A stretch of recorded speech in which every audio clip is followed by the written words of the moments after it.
El término prelopesco hace referencia a la producción dramática que se realiza desde comienzos del siglo XVI hasta la llegada a la escena de Lope de Vega, es decir, el teatro de la época más propiamente renacentista. Es una etapa difícil para el drama, caracterizada por una serie de búsquedas, fracasos y logros que van preparando el terreno para la creación en el siglo XVII de la comedia española. Entre las figuras más importantes del panorama teatral del siglo XVI encontramos primeramente a Torres Naharro y Gil Vicente, quienes junto con Juan de la Encina y Lucas Fernández forman parte de esa serie de dramaturgos a los que se podría agrupar bajo el nombre de Generación de los Reyes Católicos. Torres Naharro hizo avanzar el teatro y lo enriqueció con sus propias contribuciones.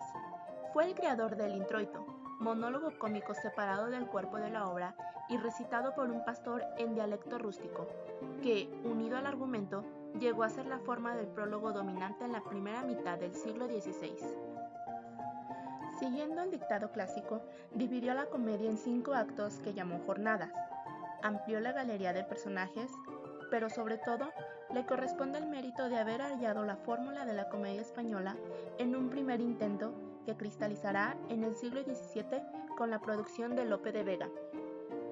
Teórico, además de escritor, Torres Naharro deja sus reflexiones sobre el teatro en el proemio de la Propaladia, que sería la primera preceptiva dramática de Europa impresa durante el Renacimiento.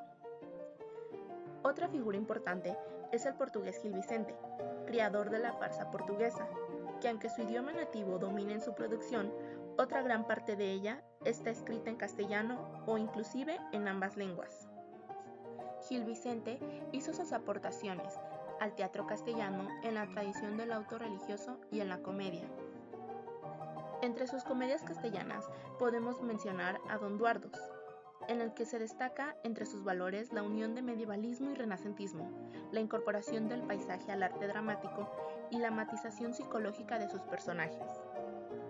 Gracias a la producción de estos autores, junto con otros secundarios, como lo son Hernán López de Yanguas, Diego Sánchez de Badajoz y Sebastián de Orozco, se desarrollan a lo largo del siglo XVI diversas tendencias, como por ejemplo el teatro cómico, que se continúa cultivando con obras en las que se imita a estos mismos autores, y además la Celestina, sin que aparezcan innovaciones hasta Lope de Rueda.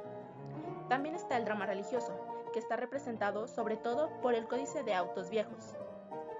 Aunque se siguen escribiendo dramas relacionados con los ciclos de Navidad y Pascua, se manifiesta una mayor tendencia a asociar las obras religiosas con la festividad del Corpus Christi, camino que conducirá al auto sacramental. Existe además un teatro universitario, dirigido a un público reducido, cuyos autores, con finalidad pedagógica, traducen y adaptan al castellano dramas grecolatinos, o bien escriben piezas en lengua latina, imitando esos mismos modelos. En la segunda mitad del siglo surge un teatro de colegio, que recoge la práctica de las representaciones universitarias y, guiado por un propósito didáctico-moral, produce dramas de tendencia clásica, religiosa o popular, en los que se va relegando de forma progresiva el latín en favor del castellano. Se debe señalar la presencia en España de compañías de comediantes italianos, que aunque la primera llegue en 1548, es entre 1574 y 1587 cuando vienen de forma bien organizada. Estas compañías tenían un repertorio variado y contribuyeron al establecimiento del teatro como espectáculo permanente y al desarrollo de la escenografía en el teatro cortesano. En el segundo tercio del siglo XVI aparecen en España los primeros actores profesionales, siendo uno de ellos el sevillano Lope de Rueda, que comenzó a representar hacia 1540 y a quien se debe en gran medida el establecimiento del teatro profesional en España. Actor, director de compañía y escritor dramático, Lope de Rueda estuvo plenamente relacionado con el teatro. Dispuesto a conseguir el interés del público, Rueda buscó nuevos temas en el drama italiano contemporáneo, adaptando sus comedias con un gran sentido teatral, que aunque las sigue a veces de forma casi literal, sabe convertirlas en dramas aptos para ser puestos en escena. El hilo argumental de sus comedias se detiene con frecuencia para dar paso a escenas episódicas de carácter cómico y diálogo vivaz. Estos cuadros sueltos, sin relación con la trama, son los llamados pasos, que llegan a independizarse del cuerpo de la comedia. Constituyen un género menor, el entremés, en el que hay que detenerse por un momento. El entremés constituye un tipo teatral fijado por Lope de Rueda que se mueve entre dos polos.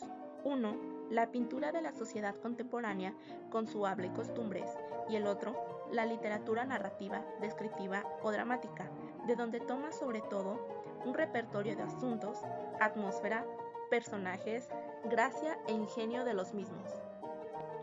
Lope de Rueda no rompió del todo con el verso como molde de lo cómico, ya que siguió usándolo en escenas desglosables de los coloquios pastoriles. Pero acaso, por un oscuro sentimiento de que los metros líricos no servían para cuadros de costumbres y comportamiento cotidiano, adoptó en las comedias y pasos la prosa. Fue un viraje decisivo. Pudo remedar las inflexiones del habla, los modismos y matices de la conversación, explorar así nuevos sectores de la naturaleza humana y de la vida de su tiempo. Adopta el nombre de entremés, acotando como propia la comicidad de personajes y zonas inferiores.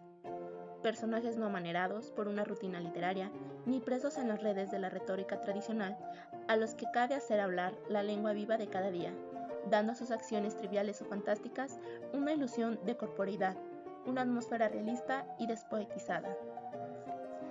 Posteriormente, al cobrar el entremés una existencia segregada, se instauró la costumbre de terminar con una escena agitada y sorprendente, ya sea invirtiendo de pronto la situación o recurriendo a la persecución, el aporreo o algo que suscitase la carcajada.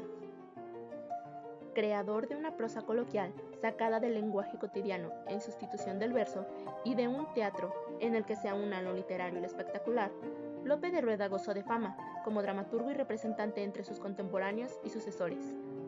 Aunque Rueda recibió permiso del Ayuntamiento de Valladolid para la construcción de un corral, los primeros teatros permanentes solo comienzan a aparecer en el decenio de 1570. En cuanto a la tragedia, el siglo XVI se caracteriza por los numerosos intentos de aclimatar la tragedia en España, todos ellos terminando en fracasos a causa de la falta de una idea clara de lo que debía ser la nueva tragedia y por no existir un dramaturgo capaz de encontrar la fórmula adecuada. En el último tercio del siglo, hay un intento de crear una tragedia española realizado por un grupo de autores que se reúne bajo el epígrafe de la generación de los trágicos, o bien como escritores de la tragedia de horror, por su forma de resolver la puesta en escena de los diversos conflictos trágicos. Entre el grupo de trágicos encontramos la figura de Juan de la Cueva, quien, a causa principalmente de haber introducido los temas de historia nacional y el romancero en el drama, ha sido considerado de forma tradicional por la crítica como innovador y el precursor inmediato de Lope de Vega. Juan de la Cueva utilizó el pasado como reflejo de situaciones políticas contemporáneas para que, arrojando la luz sobre ellas, pudiera servir de ejemplo en el presente. Pero el escritor sevillano fue aún más lejos, porque no solo se limitó a la historia, sino que creó también dramas pseudohistóricos e incluso novelescos con el mismo propósito. Se ha destacado el papel fundamental que tuvieron los autores valencianos Rey de Artieda, Virués, Tárrega, Gaspar de Aguilar y Guilén de Castro en la formación de la comedia española. Fue en Valencia donde alcanzaron un mayor desarrollo las estructuras de la comedia y donde las encontró Lope de Vega a su llegada a dicha ciudad en 1588. Lope aprovechará estas conquistas y con su indiscutible genio dará a la comedia su forma definitiva.